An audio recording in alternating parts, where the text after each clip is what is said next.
is not a sequel to the online multiplayer game Warhawk. No. This game abandons the art and vague history of the franchise, taking its core framework and adapting it into a full-blown reboot. It's scheduled to be a full retail release in 2012, complete with a single-player campaign and a deeper version of the multiplayer many of us enjoy. This is Starhawk. The battlefields are large in Starhawk, and controlling and manipulating them is a big part of Starhawk's multiplayer.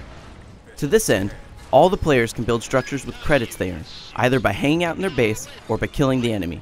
Structures can be built anywhere, allowing players to drop in sniper towers, jeep garages, hawk landing pads, or even things like defensive walls and bunkers.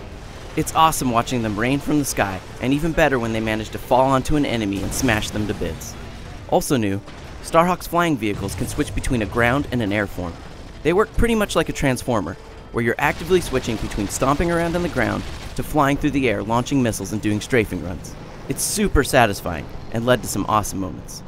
The inclusion of multiplayer is expected, but where things really get interesting is with Starhawk's single player. You play as Emmett Graves, a miner turned hero who's been tainted by a force called Rift Energy. Luckily, he's only been partially tainted, and is now working to kick the crap out of the outcasts.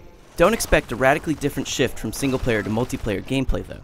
The level at the reveal event played very similar to the multiplayer, with Emmett quickly calling down structures and hopping into vehicles. The single player level we've seen did have a different feel in the sense of scale though. Unlike multiplayer, that takes place across gigantic battlefields, the single player level was focused in one area, with Emmett defending it. This made it play out less like a Battlefield style game, and more like a third-person tower defense. I doubt all the levels will be like this in the campaign though, and it'll be interesting to see how they adapt the building mechanics to a variety of single player objectives. The hope is to develop Starhawk into a full-blown franchise for Sony, one that likely extends well beyond the life of the PS3. It's still very early in development, but it's already fun.